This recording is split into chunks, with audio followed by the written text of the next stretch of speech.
Uh-oh. All right.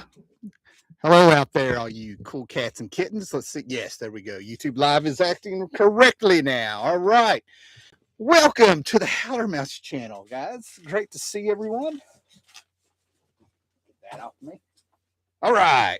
And it is Christmas Eve for you people watching in the future.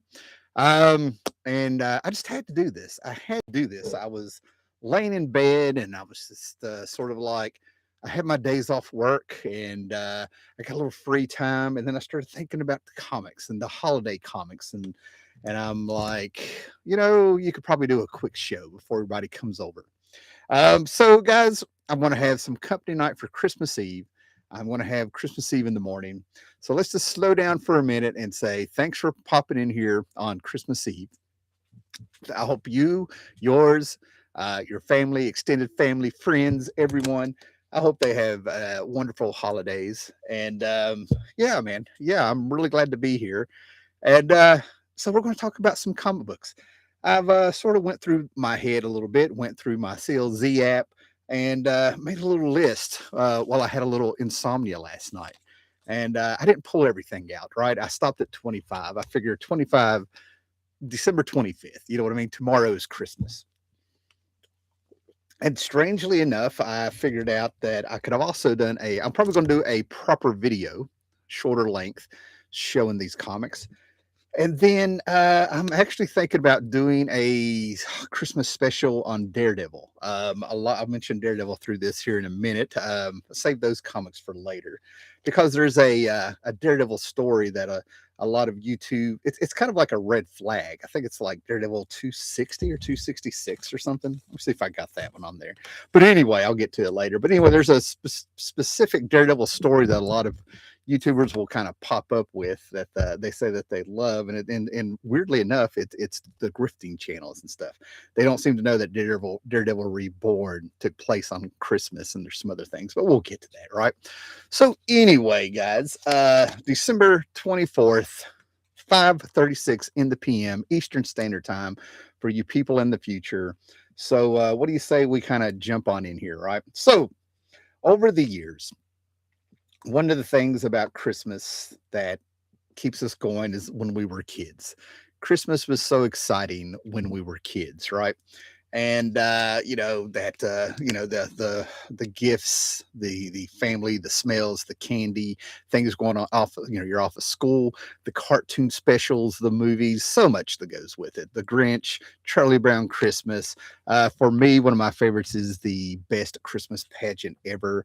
And a few things. Of course, I had the Little Drummer Boy by Rankin and Bass, Santa Claus is Coming to Town, Rudolph, Frosty, and we can go through all of those things, right? And as I got older, we got into Nightmare Before Christmas, and it just kept going, right? But as we get older, it's kind of cool to try to hold on to a little bit of that magic as a kid, because as we grow older, all of a sudden we're the ones that are providing Christmas for people, right?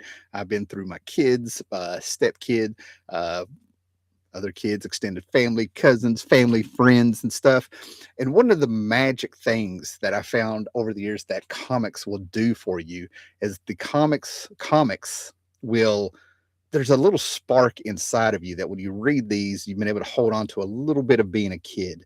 So when you go full circle, you go through everything to where you're Santa, you become Santa, you get to back up and not so much be Santa again. You get to feel like a little kid every now and then, because some of these comics I'm going to show you, I bought when they came off the rack. And now let's just get some stuff out of the way, right? I've seen videos over the years where everybody's just blown away by a few things. The Larfleeze, Green Lantern, Orange Lantern Christmas special by Jeff Johns from like 15, 16 years ago. But they will always, the other one that's the big one that people will make their videos about and talk about is the Lobo Paramilitary Christmas Special by Keith Giffen, Simon Bisley, circa 91. Yeah, 1991. That is my original that I bought off the rack, and one that I probably found at $1 being in better shape, because when I bought this fantastic book that you should get, deservedly so, it has many people have made videos talking about it and everything. this is one that you should be reading, right? And I'm throwing it right off the top because it's been very popular, at least on YouTube, for the last several years. But and it's the plot that they find that's insane, right? So anyway, for you guys that don't know, quickly, well, this was supposed to be satire, and it is satire, right?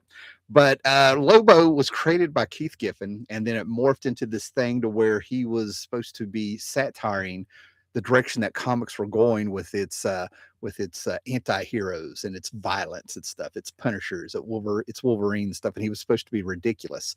It surprised Keith Giffen that Lobo took off. Justice League, Omega Men, Legion 89, Legion 90, Legion 91 into his own Lobo 4-issue miniseries, paramilitary special. Lobo's back.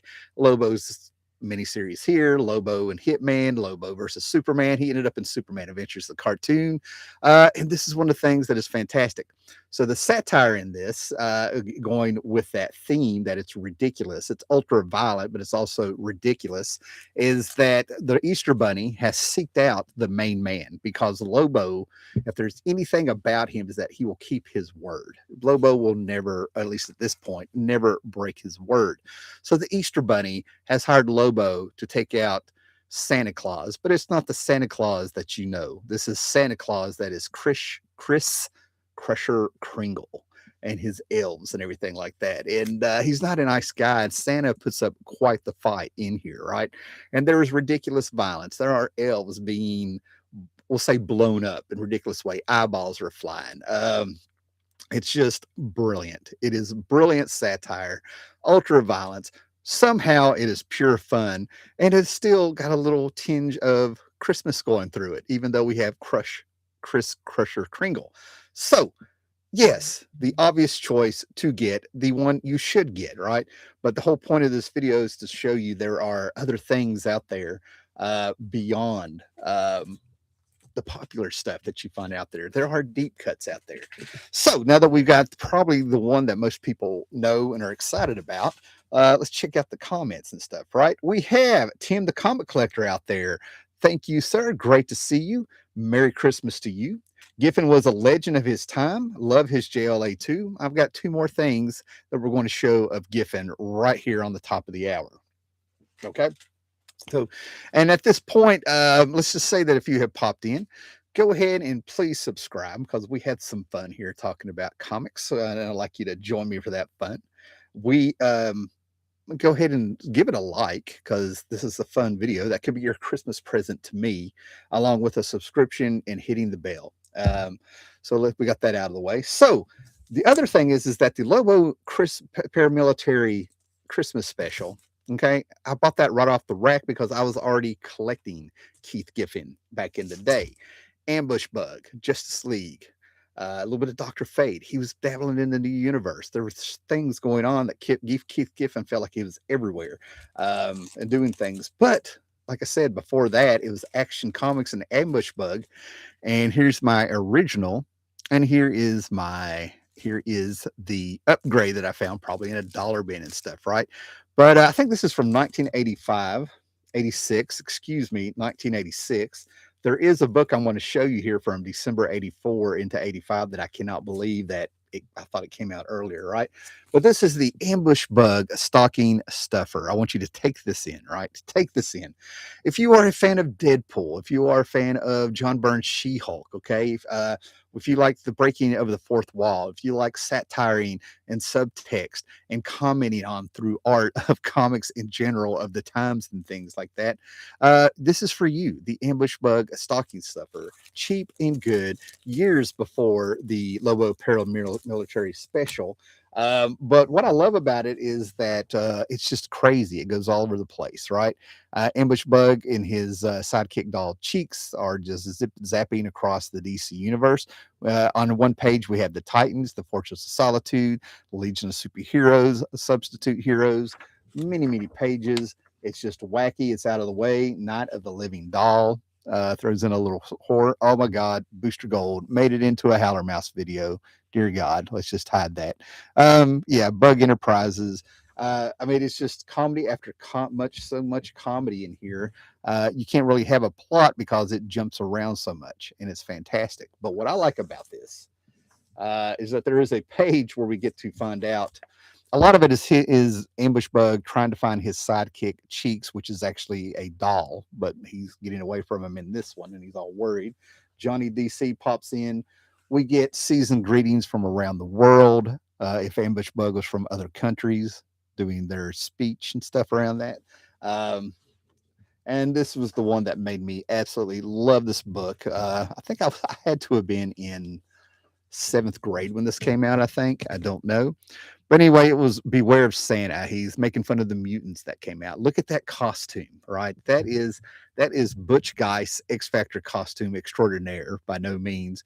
But beware of Santa. Okay, he's through listing. Let the naughty beware Santa. Uh, they, oh my God, they should never have called him a mutie. Fresh from his milestone appearance in New Teen Titans number 8.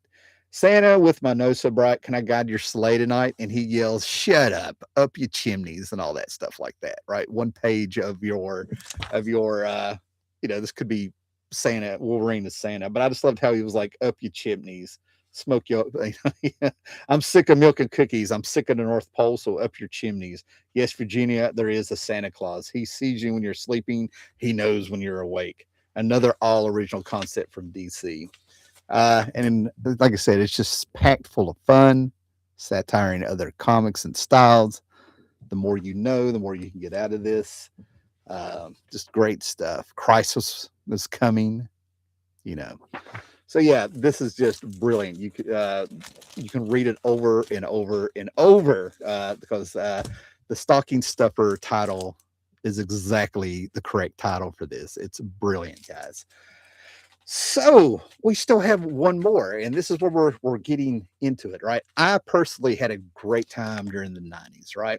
As time has gone by and people talk about comics, two things have happened, it seems like, right?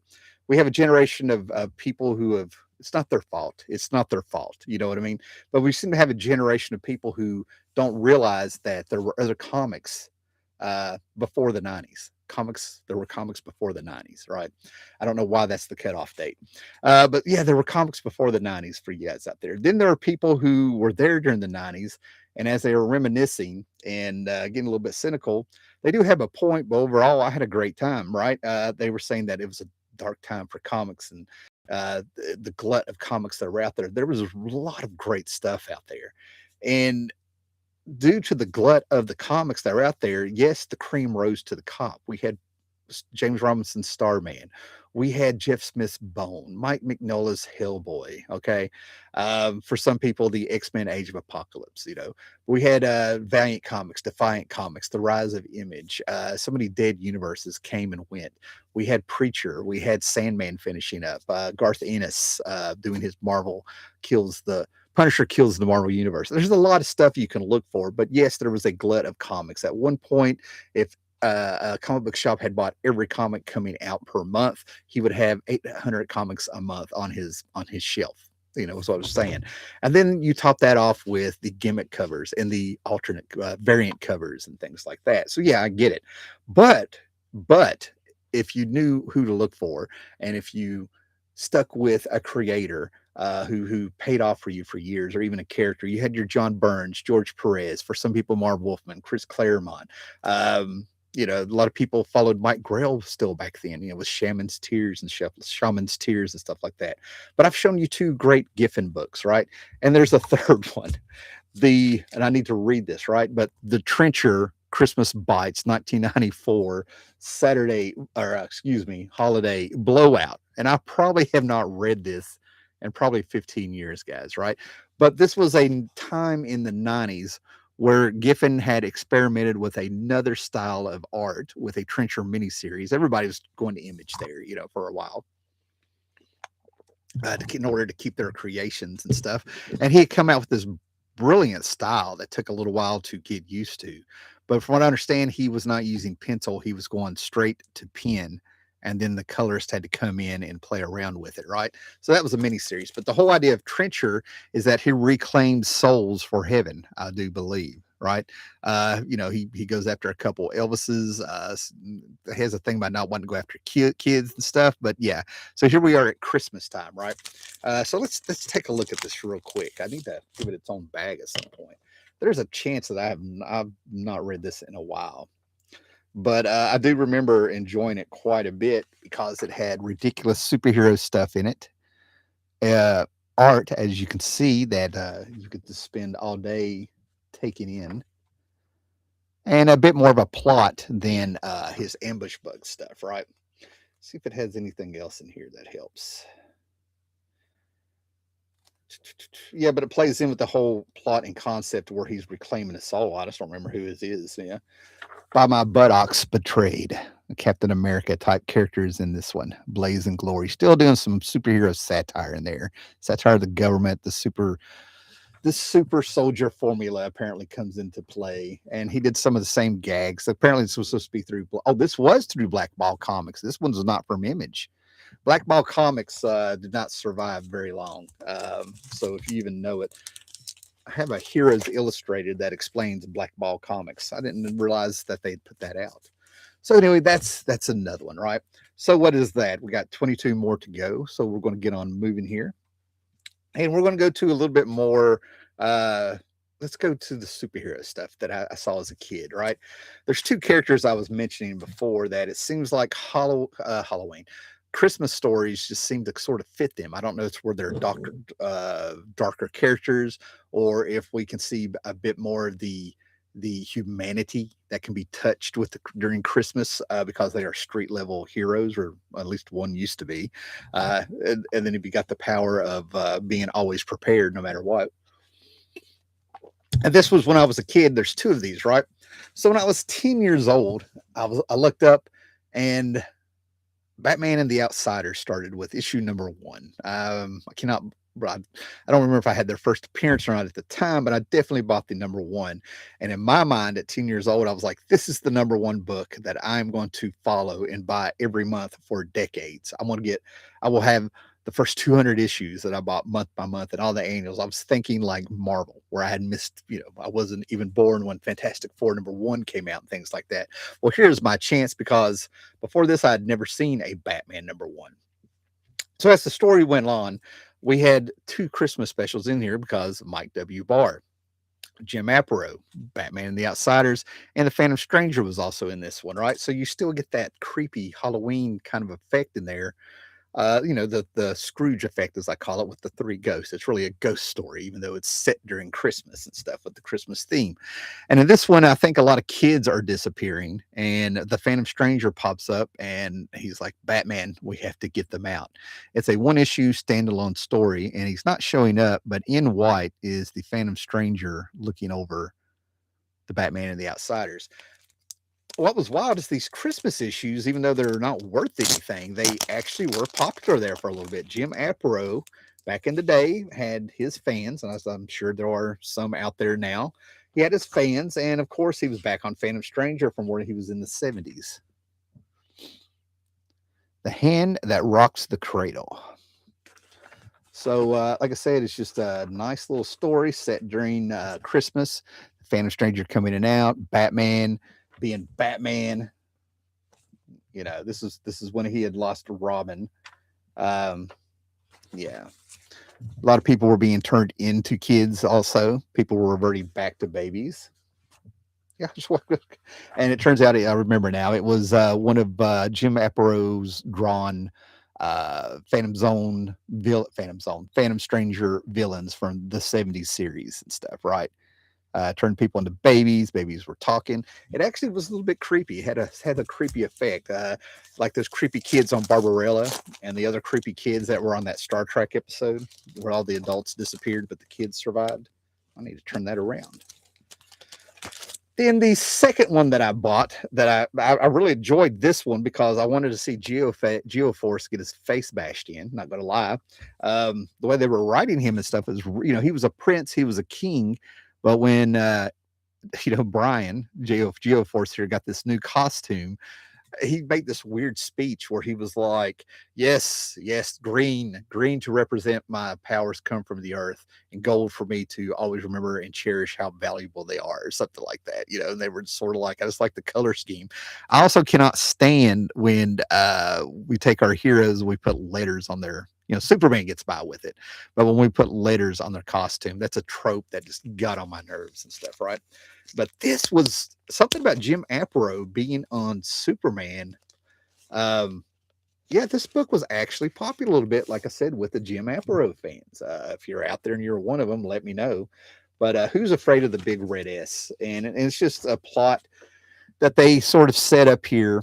Halo busts through Wayne Manor there. That's Alfred and stuff. Who's afraid of the Big Red S? And Superman's acting weird. Geoforce is acting weird. He's hitting on Halo, giving her presents and moping like he is. You know what I'm saying? He's a poor little rich kid. Uh, and like I said, the plot happens. Crisis is coming, guys. Okay.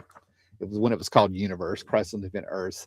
And we finally get what we wanted. They come up with an excuse to have Geoforce and Superman fight and go at it.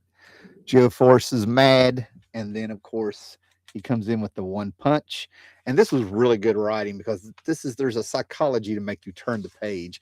And we see that Geoforce has almost broken his hand. So he figures out how to use his null gravity and all these things to try to make Geoforce a player that could stand toe to toe with Superman. And he actually kind of, gets the upper hand on Superman a few times there, right? So just an all out bash during Christmas. I mean, who wouldn't love that? It's great stuff. Great stuff, guys. And for you guys popping in, we're moving along because I will be having company tonight and we will be having family time in the morning. Okay. Oh, Gorvidal is here. Cherish the gold, as in booster gold. You missed it. He snuck in there, sir. Gorvidal, my good friend. Great to see you. Merry Christmas. Merry Christmas, Tim. He's got it in there. Merry Christmas. Great. Thanks for joining me. Now, here's a book, and we're going to get to the creepier stuff here in a minute. So hang in there, guys. Right. But I want to talk about this, right? So this book, I think I found it at a dollar bin or something. And I was very happy to find it. The DC Superstar Holiday Special from 1980. Jose Garcia Lopez cover. I usually don't buy these holiday themed books. DC has put them out in 88, 89. John Byrne covers. There's been the DC Treasury edition, I believe, of Rudolph the Red-Nosed Reindeer, which are worth a fortune. These things usually never really attracted me. You know what I mean? Never held anything for me. But I had to get this one for several reasons.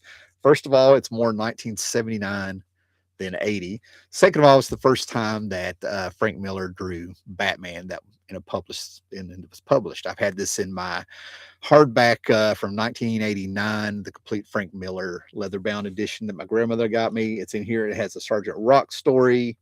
But yeah, everybody is nuts about this one because of the Frank Miller Batman in there. And yes, the stories are touching.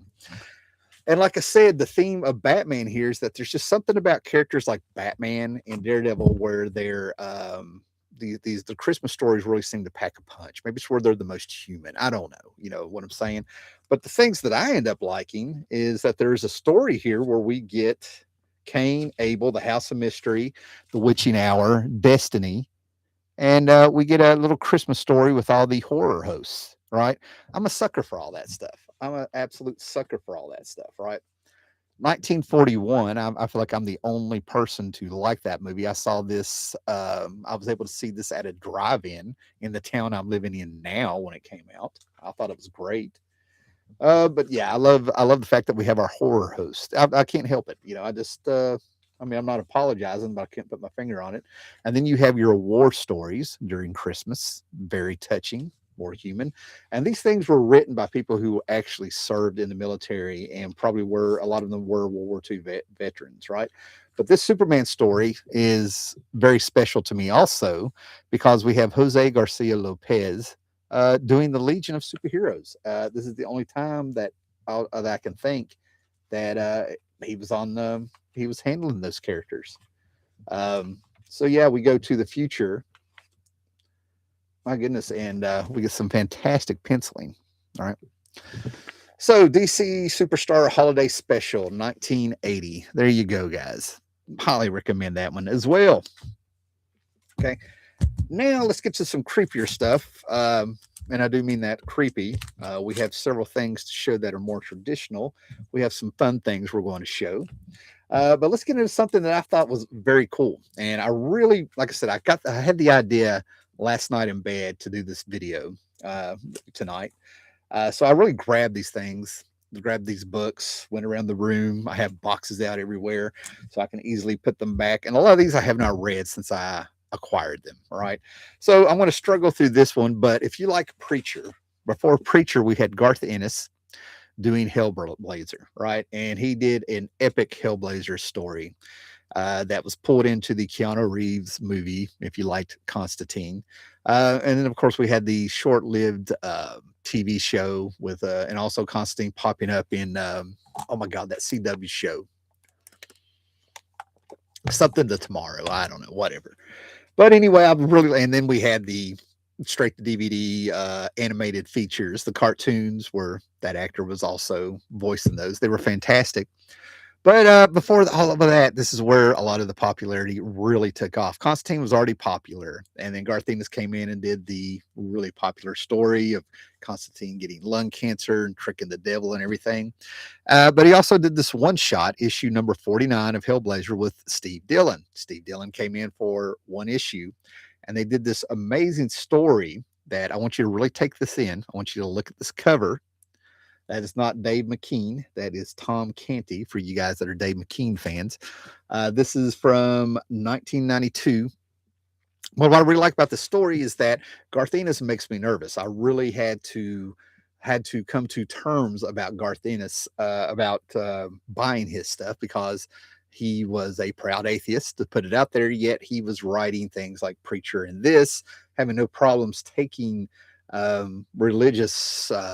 Oh my gosh, I know $5 words. I'm trying to think of one that would be, appropriate here. But anyway, he had no problem taking religion and things and making stories out of them. Some of them horror stories and stuff, right? This is also when I was younger, fresh out of the 80s, because in the 80s, things felt heavier than they really were. Thank goodness we grew out of that. So they're just stories. But what I really like about this is that he took the concept of Christmas and he actually gives you a little bit of a history lesson of where a lot of the traditions from Christmas came from pagan religions back in the day, right? So basically, from what I remember, John Constantine is running around and he's real nervous because Christmas is coming up. John Constantine ages in real time in this series, guys. So he's met a girl and he's trying to find the perfect Christmas present, I believe. And as he's going through the city and walking around and worried about that, and we have thought bubbles back when we could be in, really get into the minds of our heroes. That's how we know their motivations and knew they were heroes. But he's all of a sudden he's talking. He's like, I got to get her a perfect present. I really hope this works out. And I really got to do something about this ghost following me. Excellent writing, just kind of surprises, get you. That's what I'm trying to say. You have your story going and you've got to do something that grabs the reader's attention. And he just did it so nonchalantly. Long story short, the Lord of the Dance is the ghost. And he tells the story of before Christianity had come to England, I believe, there was this celebration they would have once a year, and everybody would get drunk and they would dance and things. And then Christianity came in and kind of pushed that out. And before they came, this tradition became so popular, he sort of turned into a god. Minor god, mind you, a pagan god. Lord, everybody, Lord of the Dance, everyone's celebrating and stuff, right? And now he just kind of walks around London as a ghost and stuff. And Hellblazer is able to do something very nice for him. Constantine, he kind of talks with him, and then he starts taking him into London, I believe. God, it's been a while since I read this. And he takes him to bars to show that there are people who gather in bars. And when I was 18, I was one of those people that had to do it. I've done it several times where I did not celebrate a Christmas. I ended up in Johnson City at a bar with a lot of lost souls where we made our own Christmas and have fun. We have there's many we're all, life is a stage. We play many parts, guys, right? And that really resonated with me that Garth Ennis tapped into that. so that even though there were people that were not, they were there on Christmas, and they knew it was Christmas, they were still celebrating as the pagans did back in the day. It was actually very touching, and I didn't feel it was blasphemous. So that was a relief, you know. So yeah, Hellblazer 49. Check it out if you want something smart. I'm not saying intelligent. I'm just saying some mature themes in there, right? Gore Vidal, great to see you. Today at my LCS, a young man who comes in with his father told me his grandparents had given him Alan Moore's Swamp Thing trade paperback. He was curious about Hellblazer, and I told him about Vertigo. He was intrigued about John Constantine aging in real time. Yes, yes. Lords of the Dance, as the River Dance, was popular in the 90s. Another 90s thing there. Absolutely. Fantastic. Oh, man. Swamp Thing, like I said, Alan Moore has just, God, that his run is timeless. It really is. I really hate that there are some characters in there who are products of the 60s and the 80s, because having that Swamp Thing in a setting of the swamp most of the time and in supernatural elements and then out in space and things like that, it avoids really showing technology and cars of the time and fashions of the time and stuff, and that helps set it apart from being dated. You know what I mean? That's one of the magic of that. So I think it's absolutely fantastic that new people can still pick that up. Oh, that's great. Okay, continuing on, we're going to knock out 3 books here out of the 25 stories that I'm showing here, right? Because these are brilliant. And I can't go through every one of them, so I will show you number 3 is the one I do believe I will show. So if you were into Vertigo in the 90s, the true Vertigo, in my opinion, where we had Keith's characters, we had the Invisibles, we had Nevada by Steve Gerber. Nevada came out of a Howard the Duck story, guys. John Constantine, the Books of Magic, Neil Gaiman, Cain and Abel, Sandman Mystery Theater, okay? Karen Berger years where this thing started. Every year they came out with a Winter's Edge, okay? There were 3 of them from what I understand, with different creators on them, okay? I have multiples of some of them. I pick them up when I find them in dollar bins, right? But actually, it turns out the last issue is probably has some of my favorite stories. And as you can see, that's why I'm not going to go through all of these. They deserve their own video, which I may end up doing now that we're talking here. But we have Neil Gaiman, Mike Zulli, Brian Azzarello, Riso, Gross, Lark, Dave Gibbons. Dave Gibbons does a prose here with his own art. He's a writer of his own thing. A Transmetropolitan story that'll kind of crack you up by Ellis and Robertson. Jamie Delano, Ed Brubaker, Richard Case, Joe Rubenstein, Jeff Loeb, Chris Bacalo and stuff, right? So just to kind of give you an idea of this, that this is if you're a little bit cynical. This is the things to leave if you're a little bit down and actually you need a laugh. Or maybe you're just not in the best of terms with Christmas at a time. These are things you read and you're just like, yeah, you know what I mean? Like, and then they have touching stories in there. They have stories where like, you're like, oh man, that was cool. That was very Christmassy in a very Vertigo kind of way. You know what I mean? So they have some great things in here, right? So that's what I'm trying to get at. Sandman Desire has a story. Mike Zulli art, some great things. Some of these have been reprinted as they go along, but the settings are brilliant. The stories are great. How they met themselves. There's some stories in here you really will be immersed in. So I don't want to spend too much time on this. So let me get to the stuff that I like. Like I said, there's multiple stories in these, all with the theme. Yeah, another bloody Christmas here, right? This is the stuff that I absolutely love. When I have sat around and played around with doing a comic, this is the kind of stuff that I end up sort of doing myself, right? But this is Dave Gibbons in a way that you probably have never seen him. Great, just what I need. Bloody Christmas Day, bloody afternoon, and I run out of fags, cigarettes, guys. Nothing for it but to put me on an old coat, put me on my best shoes, the ones that haven't quite got holes in them, and go out and do me Christmas shopping, right? I can hear this voice, right? I obviously told in the first person. Things happen on Christmas. Okay. I'm assuming this is a Hellblazer story now that I remember. All right. And then We have another, yeah, definitely a Hellblazer story. Okay. And then we have Eve, who lives in Dream, with the very next story that she's going to tell in House of Mystery style. And it takes place during caveman times. Of course, Cain and Abel will pop up with Goldie and things. But the one that I think a lot of people really would enjoy would be Next Winters by Warren Ellis with their transmetropolitan spider Jerusalem sitting there just cussing up a storm. And this reminds me of a Harvey Pekar story with the way it is, with the way it's written and laid out. And he ends up using his Frostbrighter gun to win a snowball fight, if you will. Okay, you know what I mean? Because he cusses like a sailor through it. Oh man, I mean, as I'm flipping through this, I'm remembering more and more of the story and stuff, right? A very sad one about a lonely man with mistletoe being talked to and stuff, right? So there you go. 3 of these issues, Winter's Edge. The third one, like I said, is my favorite one, but each one has its merits, great stories. And what's really great about it is that usually I'm like, yeah, some are hit or miss. A lot are hits in this, right? And like I said, I found these in dollar bins, which blows me away. I don't understand that. So yeah, definitely get those. And like I said, I would absolutely love to have a poster of this one with. To me, this is that's the cream of Vertigo back in the day.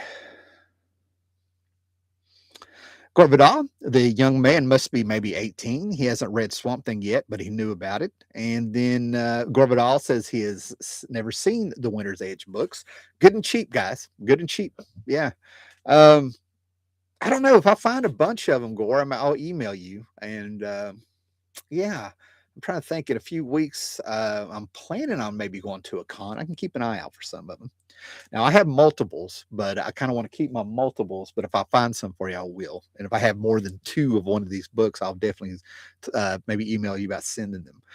Merry Christmas! Oh, we got Soda Jerk Classic. I don't think I've seen you around in a while, Soda Jerk. Um, and I'm assuming you're the original Soda Jerk because I've had a Soda Jerk pop in here. Merry Christmas and Merry Christmas to you. Do you like Absolutely Fabulous?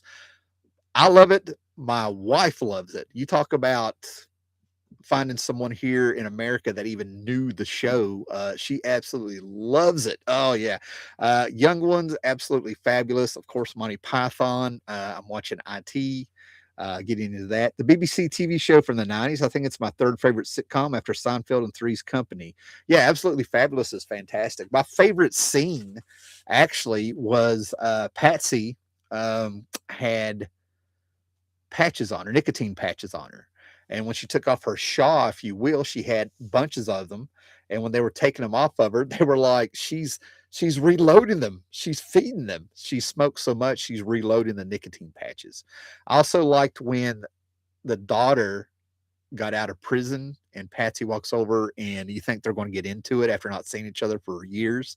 And holds her hand out, shakes her, and was like respect because she found out the daughter actually ran the cell block. Great stuff. Is that a Ballin cover? It is indeed a Ballin cover for number 1. It threw me off because these characters here, I've never seen Ballin actually draw that way. Hunter and Kane. That threw me off a little bit. I don't know if he's going for a little Orlando or Kubert there on purpose. I don't know. I don't know. It's a little cartoony from what I was used to there. I mean, check out his Nevada. You know, to go from that to that. Maybe it's me. It's very Kevin Nolan like. Yeah. Hey, what we got here? Paolo has popped in. Hey, it's past 11 p.m. and I have relatives and in-laws.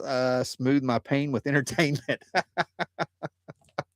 I have another friend at work who has been in pain. He's going to be in pain till the 29th with the same situation.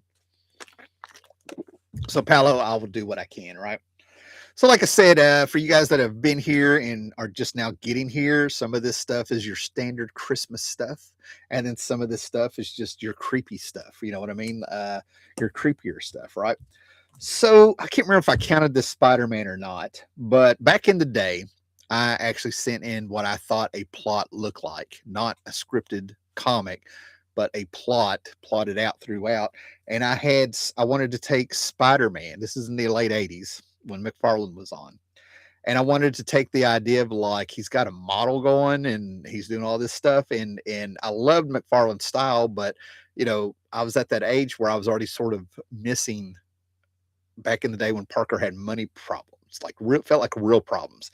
And here he is living in a nice apartment with a model, and Mary Jane became a model and things like that. So I actually wrote a story where it was a Doc Ock story, and they get evicted. And all of a sudden, it was like I kind of took from what was around me, like how would they deal with being poor? You know what I mean? And that's kind of what I was going for. And it was not as elegant as I'm making it sound. I was probably 16 or 17. I'm thinking actually I was 15, and I actually got a rejection letter. That I remember it had the Marvel header on it, and it seems like Spider-Man was on it, and there was like I don't know, there's like a blue line or something out there, right? So I was really bothered when this issue came out. By no means do I say that somebody took my plot. It was unsolicited. It was one of the things they told me, but to keep it up and things like that. But anyway, yeah, they got evicted in this one, and there's a drunk hobo, I don't know, on the corner, Santa, who ends up saving the day. There's a guy that is obsessed with Mary Jane, and he uses his influence to buy their building and gets them evicted on Christmas, blah, blah, blah, blah. McFarlane. Okay. So a lot of people go with that one, right? I don't know if that's part of my count or not. But for me, it's not so much that it's a Christmas story, it's that it's going back to those days that I was talking about, because this is one of the first, it was current at the time, even though I think it was from 75, 76. So I probably read this in 1978 when I was 5. A two-part story of Stegron and the Lizard and Spider-Man going at it, with Stegron bringing to life the bones at a museum in New York of the dinosaurs, all during the Christmas setting. Lynn Wein, I think Ross Andrew did this. And like I said, it's set during Christmas. You can see the wreath and stuff, right? And as a kid, when I was in 1978, I saw a Cosmic Christmas that came down from Canada. They showed one time on TV, the Christmas special. Of course, we had our Frosty and our Grinch cartoons, our Charlie Brown Christmas, and some other things were popping up. Raggedy Ann and Andy, things you probably haven't seen in years, but I remember in this brain. A Casper Christmas special, things like that were all over the place. So, yeah, if you had anything Christmassy going on, then I was totally there, right? And here's in the midst of all this, we have Spider-Man fixing a woman's tree because her husband turned into the lizard and ruined Christmas, damn it. Yes, how dare he turn into the lizard and ruin Christmas? And of course, Stegron is there also. All right. And like I said, Spider-Man is like, hey, it's going to be all right, and sets her Christmas tree up in the midst of all this and stuff, right? And of course, we have our usual suspects, right? So it wasn't a nostalgia thing, but even as a kid, I could tell that when Jim Shooter left, in my opinion, um, they were actually going kind of little, they were going a little wild there at Marvel. You know what I mean? Without Shooter kind of making sure that they did the illusion of change with these characters, and also making sure the stories made sense. I think Spider-Man got a little campy there, if maybe that's the word. All right. Did AFAB have any guest stars from the rock world? Oh, I don't remember. They talked a lot about it. Part of their job was they ran across a lot of rock stars. I would not be surprised if they didn't have any at all. I'm talking comics, man. I can't really jump on the AFAB there. Soda jerk. It also looks like Jamie Hernandez. Ah, there we go. Gore, got you, Gore. Feliz Navidad, Paulo. Hi, everybody. Tim Merritt is there. Tim, man, you're just banging it, man, getting in here. Fantastic, man. Make sure you guys watch on the rewind. Make sure you subscribe, thumb up, and share it. Merry Christmas. We're kind of flying through these because I have company coming over in an hour-ish to hour and 10 minutes. What we got here? Merry Christmas, Tim Merritt by Gore. We got Paolo here. Damn Scalies ruining Christmas for Long Island-based superheroes. Exactly. You know what I mean? That was the Marvel Universe, guys. You always had, when you read it, you always had to walk away with a downer. Okay. That's why I was a DC guy. And then we have Soda Jerk Classic. Christmas was ruined by archaeological science. Exactly, Soda Jerk. I love that you and Paulo are with me on this, right? Nice, man. Okay, guys. So yeah, we'll jump over to this one, right? Let me see what we have here. I think we're going to get down to some of the creepier stuff, guys. We have some. I'm just going to tell you, we have an EC comic, a Hellboy, and some Clive Barker coming up, guys. Right. So this is the story. This is the book that made me think about doing this video. This is the story that popped up in my head because I was trying to remember what the power is. Right. So everyone talks about Long Shot back in the day, right? At least they did. And Art Adams' character, the punk haircut, inspired by Lamal from the Neverending Story and Too Shy Shy, Ooh Ooh, Why Oh Why, and that kind of guy. And I dug them. I still dig them. I still listen to those songs and stuff like that. And I still like Long Shot. And I'm like a super fan, but I like the idea of little things. He has three hands. He's from the three fingers on each hand and a thumb. He's from the Mojo verse, and then he had this luck power. Which you really didn't understand how that worked. It was that new. That luck power popped up with a few other people. Domino, I think they tried to say had it. This was also around the time that I had discovered Cloak and Dagger and kind of liked how their powers worked in unison. There was some innovation going on, at least it felt like it, right? This was felt like something original, right? But what people also kind of forget, and that's what I wanted to dig this out and read it to see if I was remembering, is that he has the power to touch something old, and sometimes he can hear its past, see where it came from. So and I've always been fascinated. I've always wanted to come up with some story idea where you take a single old comic book and you do a story to see where it's been and whose hands had it been through. Was it a kid that was sick in the hospital? Did somebody die and ended up in a comic book shop in a box? Did somebody finally read it? That kind of deal, man. Little kind of cat's eye view of things with that stuff, right? But in this story, and for you guys that don't know, the little setup, there was something called the Siege Perilous, right? But anyway, everybody thought the X-Men were dead. They had walked through the Siege Perilous, which was a magic portal amulet or something. They are now invisible to electronics. They ended up in, like I said, Australia. Excuse me. They were in Australian outback, and conveniently, they had a character who was an Aborigines guy. Uh, and he just sat on a plateau out in the desert until they needed him, and he would spin his whistle on a stick and make portals and gateways so they could go running around. But in this place was all this gold and I don't want to say treasure. There was all this booty, if you will, right? And you see all these ghosts floating around. Long shot, he's just freaking out. Well, that power popped up to where he was hearing where these things had come from, as he is in the booty room. Don't worry, Smog is not in there. And they decide to have a Christmas theme thing where the X-Men decide to start returning all these belongings to people through the help of Psylocke, helping decipher what's going on there, say what he's doing.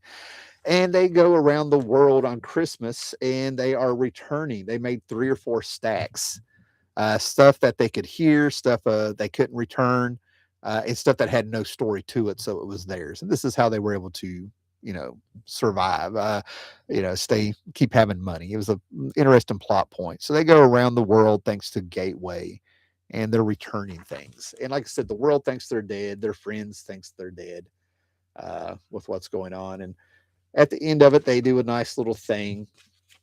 Longshot is crying because he was able to return a necklace to a nurse. There's a story behind it.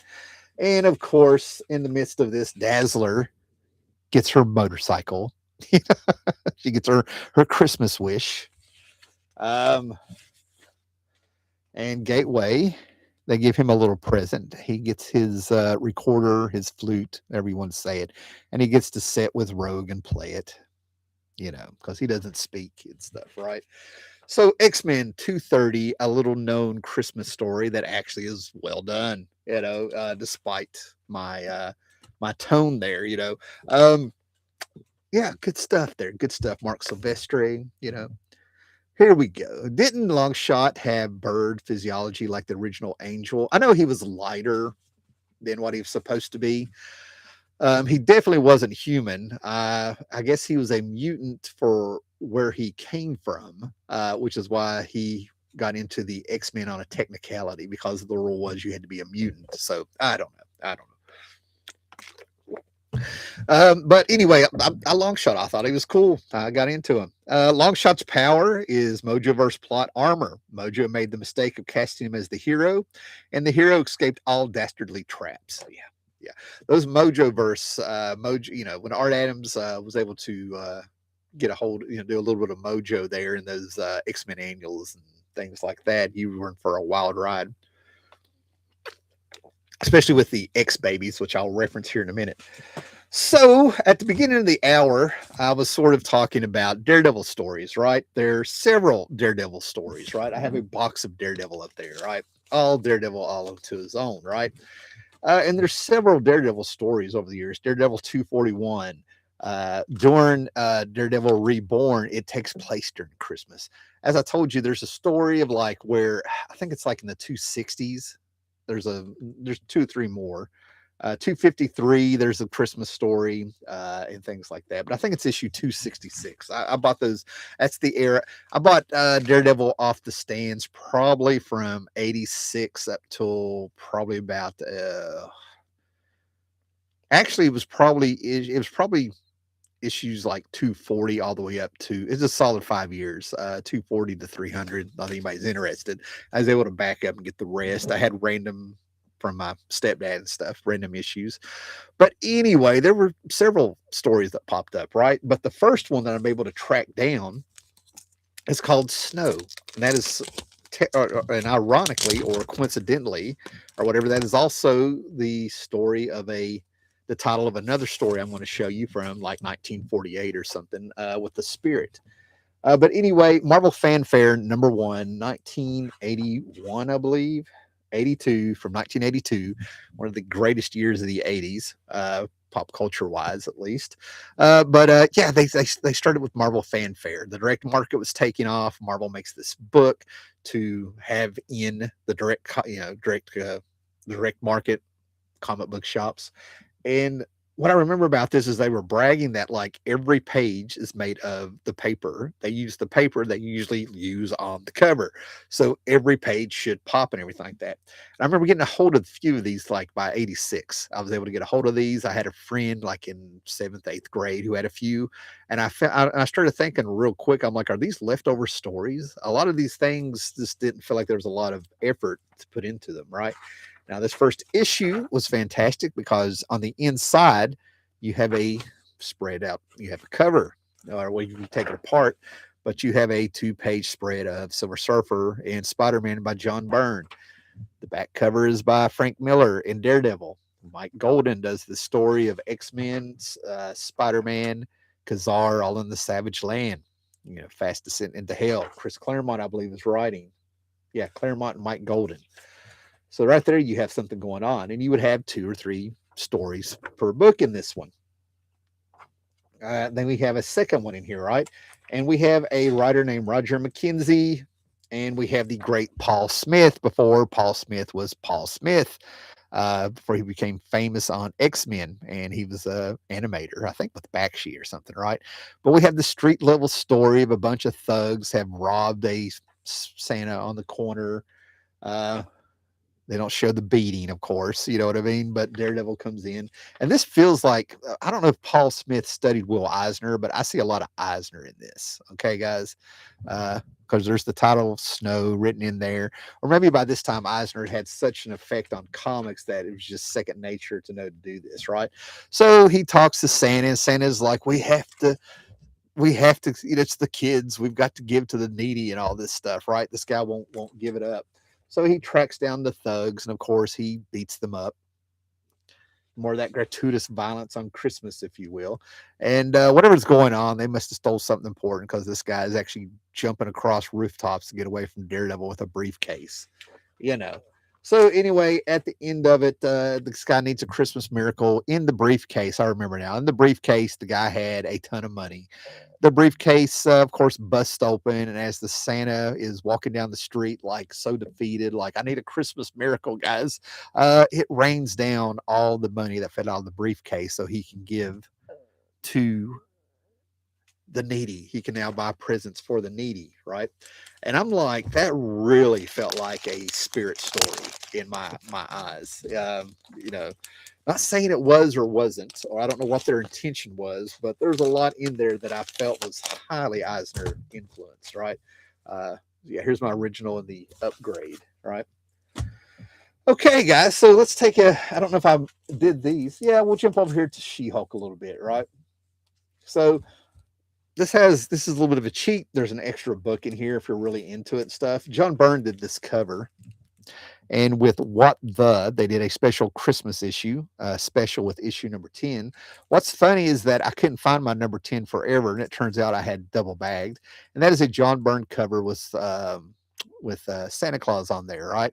So anyway, we have Milk and Cookies, right? These are actual characters that this is probably their first appearance, and these are actual characters that are going throughout the What the series of books and stuff, and it is Christmas themed. I love the fact that we have John Byrne covers.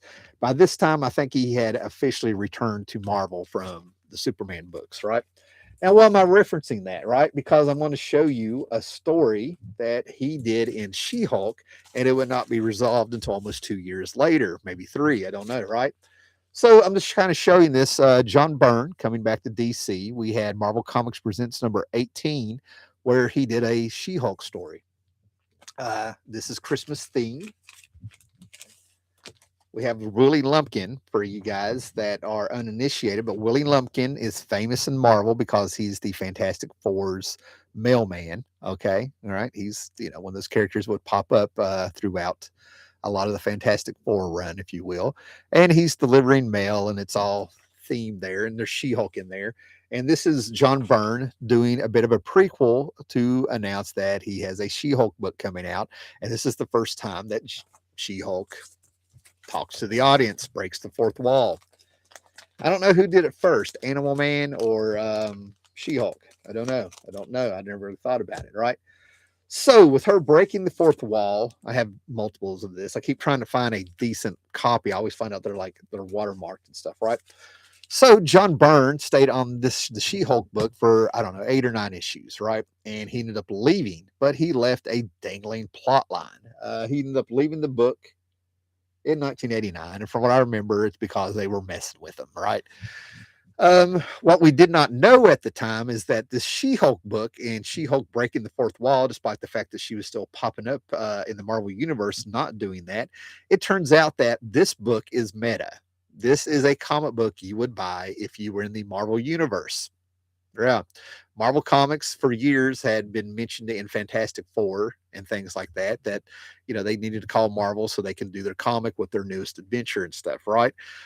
So this is actually what a comic book. So this is what they were sort of doing with She-Hulk, right? She-Hulk in issue 50, John Byrne supposedly died, and he's really just tied in a closet somewhere as a joke and funny. And they did multiple stories of showing multiple pages by other artists trying to get her approval on who should take over the book now that Byrne is left, right? Byrne even let her criticize his own work, if you will, right? So anyway, nobody knew that yet, right? So I'm assuming that had something to do with it. And he brings in the world's greatest detective to talk to Jen. He knows when people are sleeping. He knows when everybody is awake. This man is Nick St. Christopher. He's here to help She-Hulk convict the most maniacal serial killer in New York City. See, he's the world's greatest detective. And she's like, you're kidding, right? And they never come out and say it's Santa Claus, but he's able to jump down chimneys and break into places without getting caught or hurt or even dirty and things like that. And at the end of it, he says, here's a box. It's a present.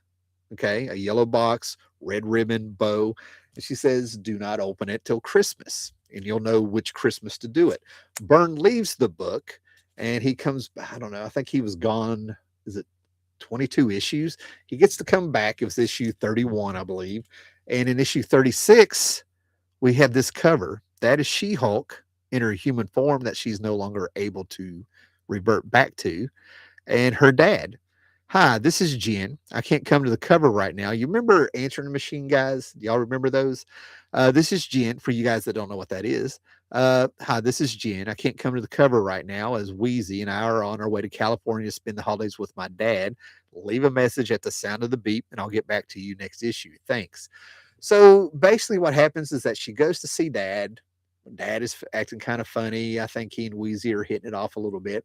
And he confesses that he loves her, but he misses seeing her in her more human form, her Caucasian form, if you will, right? And for one Christmas, after she opened the box, she got to be what her dad needed to see for one Christmas. It's a very touching story. The way I have described it, I hear it, guys, right? It sounds bad. No, it's very good. No shade on the dad there, right? But I just love the fact that a lot of people were wondering. I remember seeing a letters column, I believe, where people were like, "Where are we going to get that addressed?" And then it finally just faded away. Okay, so the Jerk Long Shot kind of reminds me of the Teen Titans Jericho. Okay, okay. And then Paolo, many are leftover stories. They're talking about Marvel fanfare. I think I can identify all that are the Spider-Man stories from 1 or 2 or Marvel team up inventory. Yeah, that's it was kind of obvious that it was like, what do you have in a bunch of editors were asked, what do you have in your drawer over there? Go through your drawers, guys. Time to empty them out. See what we have to put in this book. Okay, guys, moving along. Now, this one, I am a Starman junkie. James Robinson, Tony Harris. There's a different artist on this, Steve Yall, I think, like that. And if the thing about James Robinson writing Starman is that Jack is a real person. We're not talking the world outside our window. But Jack reacts and kind of has compassion and things like that, a lot like all of us, even though he has this tough demeanor and all the demeanor, and he has to try to be cool and things like that, right? But this is a Christmas story that has 2 plots going on. There is a O'Dare family. The O'Dare family is a family of generational cops, in Opal City, and Jack is also out sort of doing things. He ends up helping a homeless Santa, if you will, right? He helps the homeless in this one, right? And this is a very grassroots, down to earth story during Christmas, which is fantastic, right down to the Christmas card looking cover, which actually kind of tells you the story. And like I said, I say read the entire James Robinson Starman books. Okay. But this one ends up with a very, very touching end. Brings him to dinner with the whole crew. All right. And, it's a wonderful life, guys. That's what more can be said there, right? Starman number 27. Check that one out. See where I'm at here. Yeah, we're good. Here's some bonus issues here. Marvel Age, number 36 that I have laying over here. Marvel Age number 85 to go in the Gru box during Christmas. And another one, Marvel Age number 109. These aren't part of the count, guys, with Sergio Aragonis doing a Gru style Christmas tree, if you will. This is a Christmas special. I've yet to read that one. Okay. So, guys, we go from Starman, in the Marvel universe and stuff, by James Robinson, Tony Harris. It's all about legacy and fathers and families, and it's just one of my, if not my favorite series of all time. That we come back around to Mr. Garth Ennis, guys. Garth Ennis. And there's 2 stories here. One I don't think takes place during Christmas, but it's snowing, so I'm going to count it. But this first one, this book, Hitman, is Butch Cassidy and the Sundance Kid trying to think meets something ridiculous. Okay.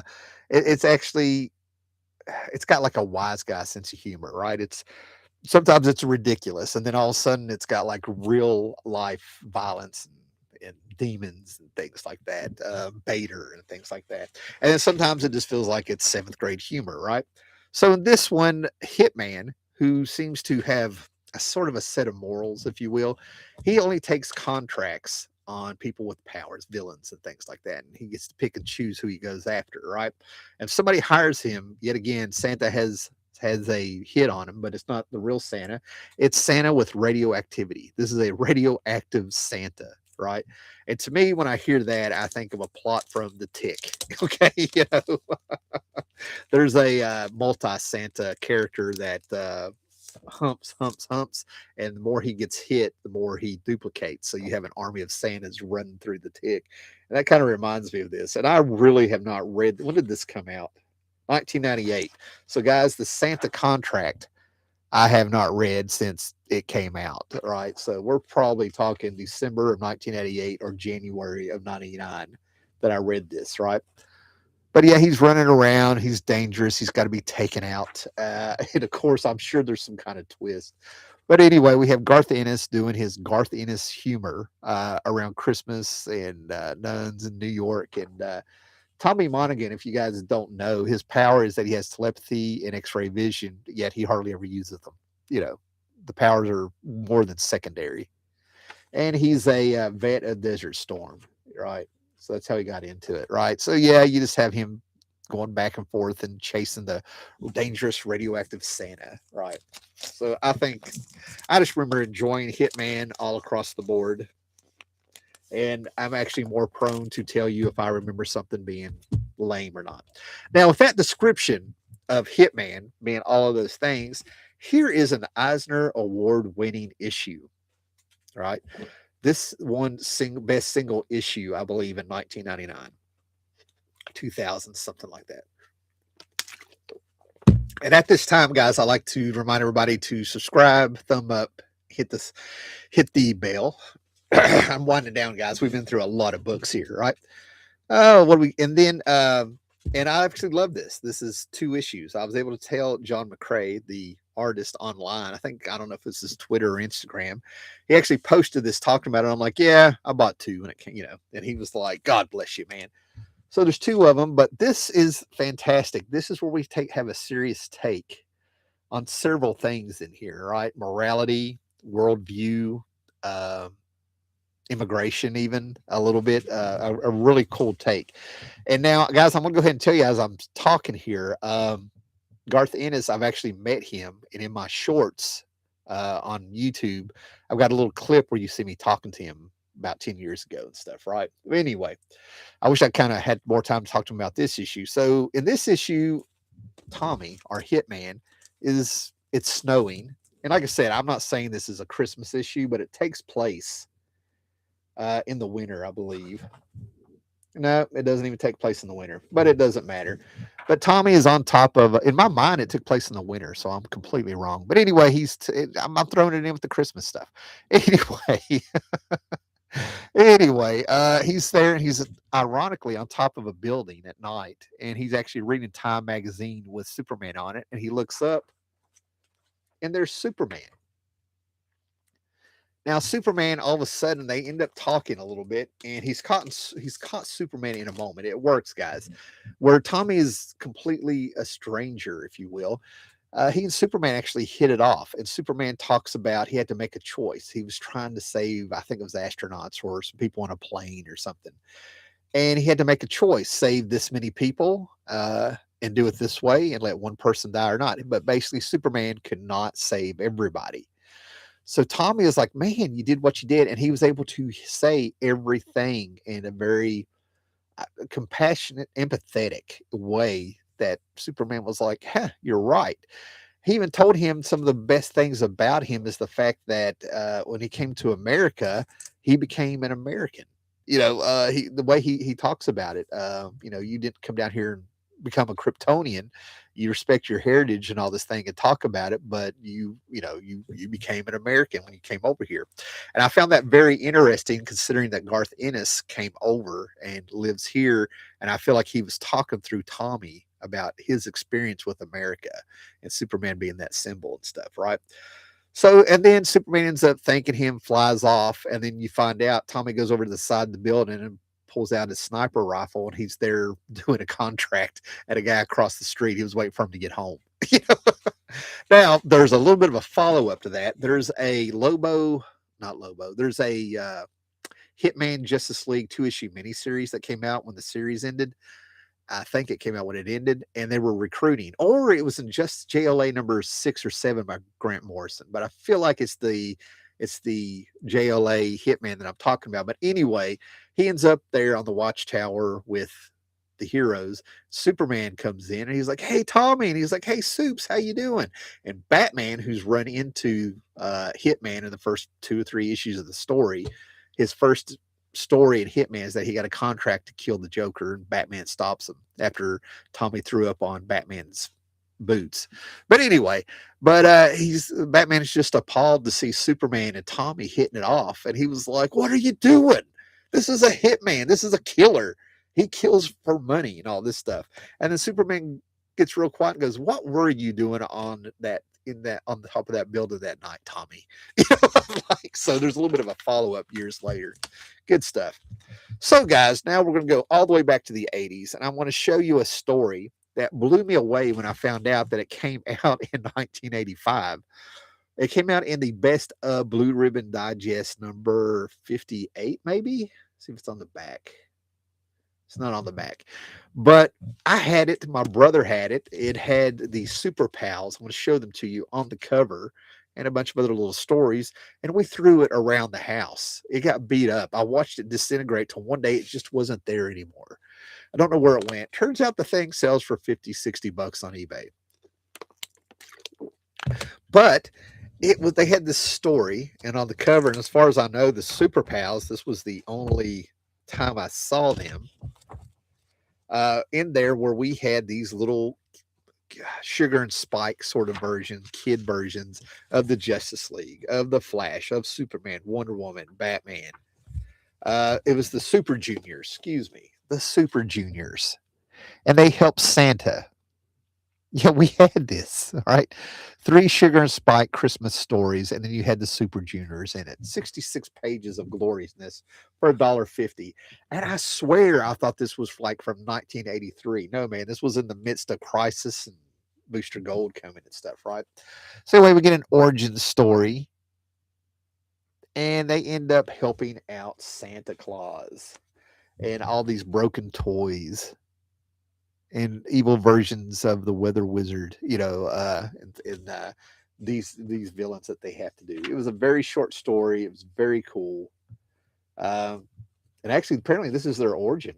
They didn't print the whole story in here. Or maybe they did. Yeah, they did. Yeah. So anyway, check out the Super Pals. That's a good one, right? Oh, let's see. Now, where is that? There we go. We'll save it here, right? Now, there is somebody, if I even just hear they're going to do a comic, a cover, a 2-page spread, or even if they're just going to write 3 pages and something, I'm going to tell you to go ahead and get them. Right? I used to meet this guy left and right at Heroes Con for years. Have a ton of his stuff signed. I used to push the book, and then he came out with this fantastic book when he came out with Albatross press, and it was kind of hard to root for him because he got way behind for whatever reason on his books, the hillbilly books and stuff, right? But before that, this guy just had an anniversary on this book with this character. This stuff holds up. It's EC inspired. It's funny. It's scary. It's ridiculous. It's like the Little Rascals sometimes. It's like the Three Stooges sometimes with the settings. But anyway, it's The Goon by Eric Powell, right? And we have a Christmas issue here by Eric Powell. This is The Goon number 10 from Dark Horse back in the day. And first of all, the artwork is just absolutely fantastic. It's like a retelling of the Christmas Carol done with Goon characters. All right. It cracks me up that they have the nameless man as Ebenezer Scrooge. That's fantastic. And the Goon is the ghost of Christmas present. So anyway, he does his telling, and it's going to be EC style, Mad Magazine style, probably horror, a little bit of horror style, and they're a little bit more horrific. And I'm gonna have to reread this again, right? But yeah, I love the fact that he did it like a straight special, and I love that the ghost of Christmas Future is the Raven. So if you know these Goon characters, that the way that he fit them all together is fantastic. And the fact that he does his take on the Charles Dickens stories, it just cracks me up. Yeah, we get a little extra prose back here, to kind of fill in the pages and stuff, I guess, right? So anyway, an out and out retelling of Charles Dickens' Christmas classic, A Christmas Carol, done goon style. So that is, to me, is fantastic. What we got here, Gorvidal. For some guys, I'm getting stuffy. Sorry, guys. Gorvidal, Little Rascals and Tights. Exactly. Super Pals. And then probably, hopefully that's what you were talking about. I might have missed something. And then Paulo Costa, helping my dad stuff the turkey. It's going to cook overnight. Then it's taking a 25-mile trip tomorrow. See, I drive about 25 miles around to work in the morning, then 25 miles back. And I've always heard that uh, European countries and things like that, that blows people's minds. I've been told that over the years. Ghost Critic, when he was still alive, told me it flipped him out, and some other people. I wonder if that's the case. Okay, guys, we are down to the last stack. We are going to be timing this perfect. And then we come to another anthology series. This is what I'm talking about with little talked about books. This came out in about 1992. I was so happy to finally find it because it has Kevin O'Neill art, Clive Barker stories, inspired stories, if you will, of Pinhead in the Cenobites and things like that, right? And it's the holiday special Merry Christmas. And as you can see, it blows how cracked up when you see little kid hands playing with the box from those movies. So yeah, they've taken a extremely my number one movie that to me it's a B movie, but it's a fantastic B movie. I actually have a little guild called as Nightbreed. So to take this, but there's 3 or 4 stories in here. The artwork varies from story to story. They're all Clive Barker Hellraiser inspired, so they can be very intense. Right off the bat, like I said, we open it up. We have a stocking hung with care, but when you get up there, it's got a severed foot in it. Some of the stuff can be very visceral, and it has a texture to where sometimes I need to take a shower when I see this. I know there's a story of a toy maker in this one who's going to take the Cenobite box that you use to summon the Cenobites, and they're going to manufacture them for kids and mass produce them. If I remember right, there it is. And it cracked me up because I remember when I saw the box for a Ouija board in the '60s. Milton Bradley came out with that, and I've still seen them in stores in my lifetime, where you can buy a Ouija board for ages 8 to 80 or whatever, and summon the dead by Milton Bradley. And that's what made me think of that, right? So if you want something a little different there, the Hellraiser Christmas special, and there you go. Now, after Valiant Comics went out of business due to Marvel suing them and Defiant Comics actually winning, but they used all their funds to battle Marvel in that court case, they went out of business. And what Jim Shooter did is that he was pushed out of Valiant because of Acclaim Comics buying them up, and Jim Shooter was pushed out. He ended up making Defiant Comics, and it was set in the real world. He started building that universe much like he did. It was almost like the original blueprint was the universe. The experiment was Valiant Comics, and Defiant was going to be the honed final product. It's kind of what it felt like. So this was set in the real world.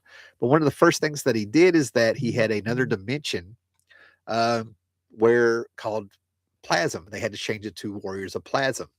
And in that world, they have gladiator battles. Everything is alive, right? They take the plasm that they worship that you see, and everything is living. Their ships are living, their clothes are living. The wealthy are able to change their body through the plasm, and when they die, you go back into the plasm and are recycled. And we had a bunch of Earthlings, Earthers, end up in that dimension, and they have to survive the world of plasm. Very cool, right? So this, and they react like real people in all of this, right? And they were able to get Al Weiss to work on some books. I think this is Dave Cockrum and Al Weiss. And we got a Christmas special. God, what year is this? 93, maybe? Anyway, we ended up getting a Christmas special with all the Warriors of Plasm there. And it's nothing.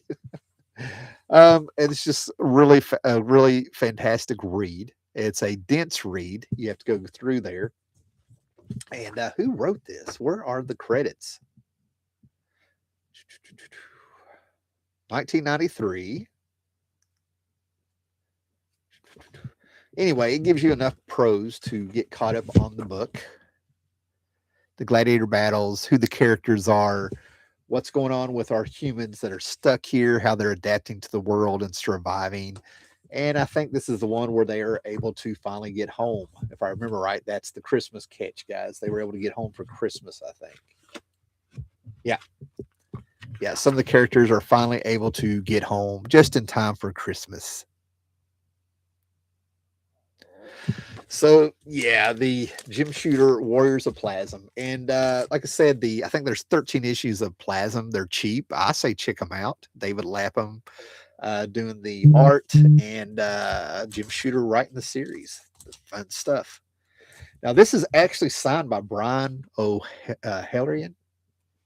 Sorry guys, I'm getting stuffy.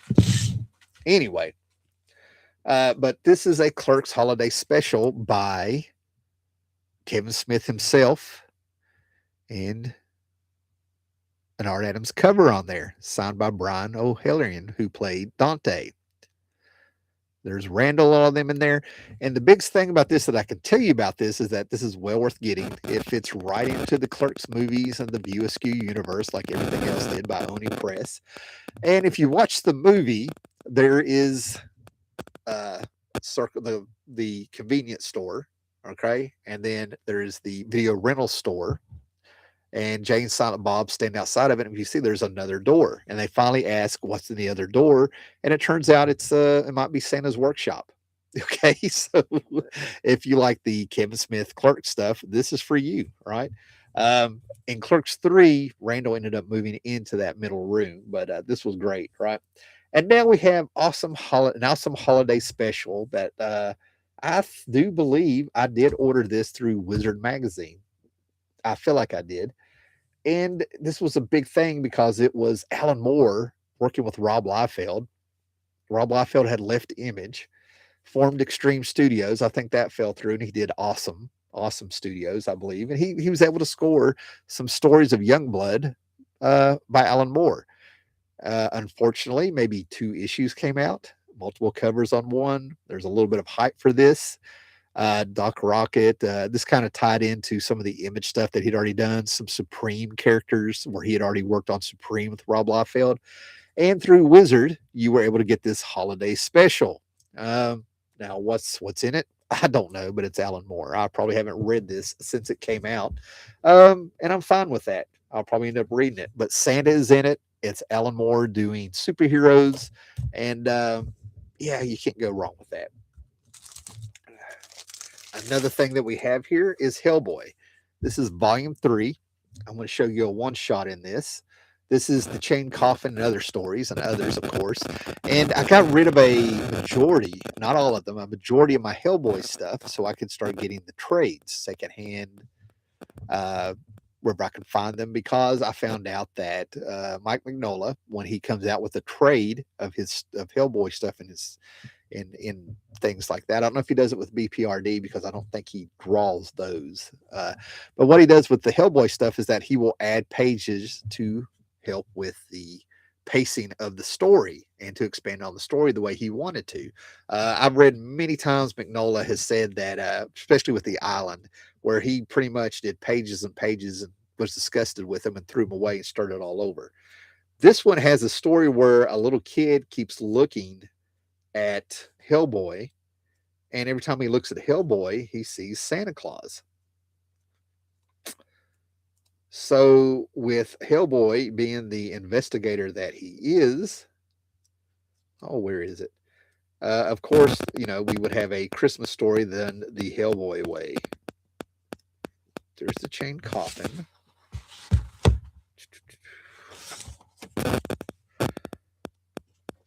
It would really be nice if they did a Christmas Underground. I bet it's all the way in the back.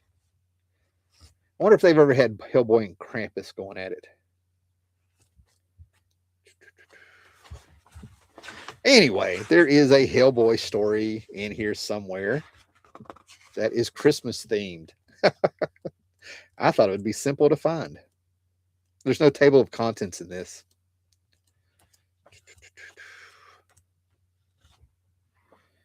Almost Colossus. There's the werewolf story. Well, sorry guys, but I'm not going to be able to find it, but it is in here.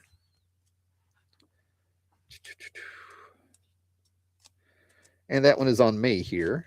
The Wolves of St. August, the Chain Coffin. So anyway, guys, there is a Hellboy Christmas story that you can check out. We're moving on, right? Going with the horror stuff, there is an issue of Vault of Horror. I think it's issue 35. It's in this collection. And we have another Christmas horror story that, I got a kick out of. And I need to really check and see if Tales from the Crypt ever did anything with this, right?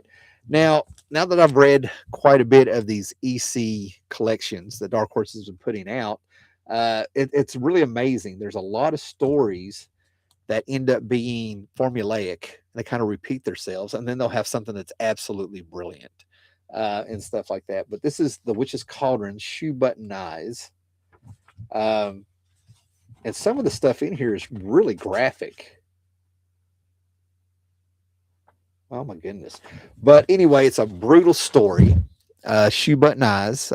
This little kid gets abused and things by his dad. God, I'm going blank on it. Little boy and his shoe button eyes. Well, you look at that, boy, you got the funniest looking eyes I ever saw. Why hanged in there? Don't just look your teddy bear shoe. They look like your teddy bear shoe button eyes. I can't help if I got funny looking eyes, but his dad is sitting there on Christmas making him cry, making fun of him because his eyes look like his teddy bear. And I believe his teddy bear probably comes to life and takes care of his dad for him. I think that's what happens. But his dad absolutely loses it, smacks him around, and he gets hit in the end. Yeah, I'm tearing this up, guys. I'm kind of winding down, but we only have one more. So, Vault of Horror, number 35. And then we have this magazine from 1975, The Spirit Christmas, the Christmas spirit, if you will, right? Classic stories where Will Eisner, who was doing 7 pages a week, and you would find these stories in your local paper on Sundays. He always seemed to do a bunch of Christmas stories, and the way Will Eisner could do them. Very innovative. Some of them are touching. The spirit, there's times where I felt like the spirit come off quite cynical after I read too many issues of them.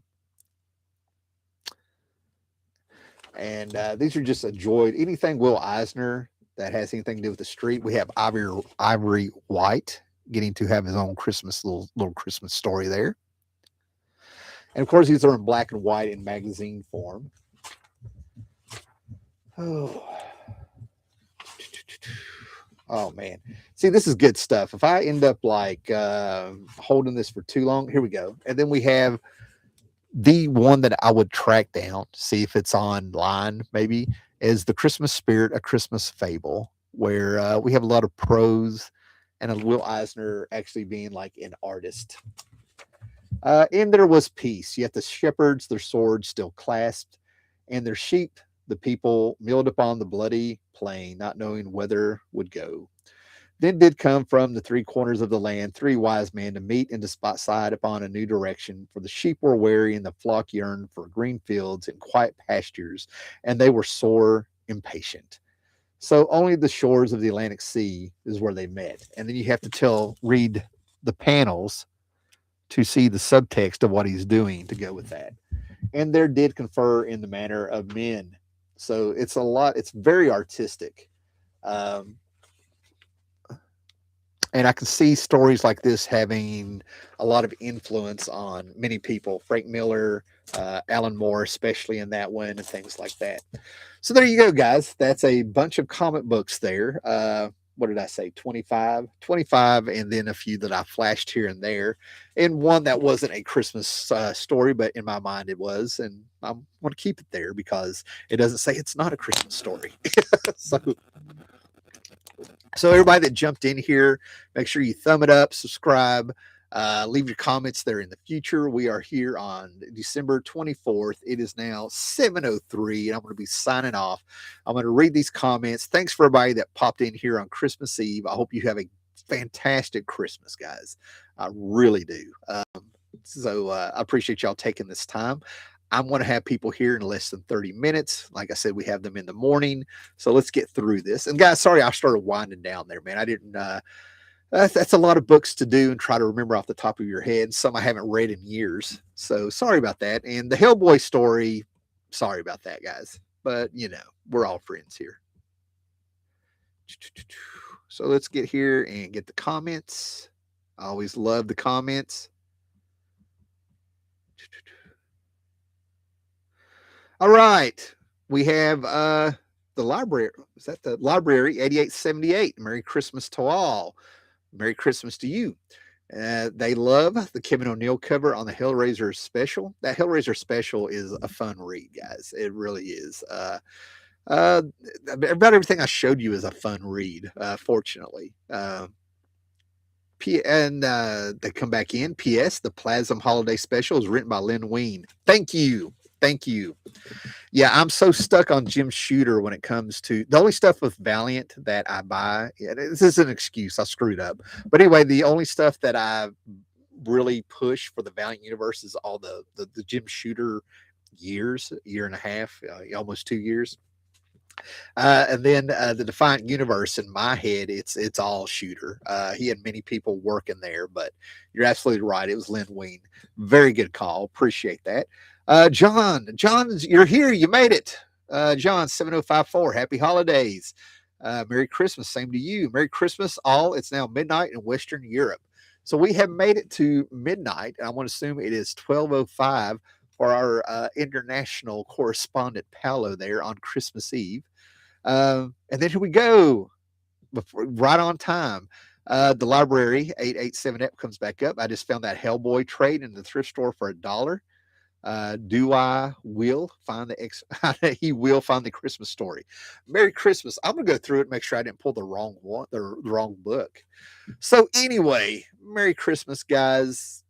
Read your comics. I hope you get everything you want. Listen to some cool Christmas music. I highly recommend Thank God It's Christmas by Queen, 2,000 Miles by the Pretenders. I Believe in Father Christmas by Greg Lake, I believe. And Little Saint Nick by the Beach Boys, guys. That's what I'm feeling right now. That's what I'm feeling. I can feel it, right? See if there's anything else popping in my head. Oh, yeah. Anything by Jackson 5, especially the Little Drummer Boy. Okay, guys. Merry Christmas. Be excellent to each other. Read your comic books. And yeah, see you on the flip side.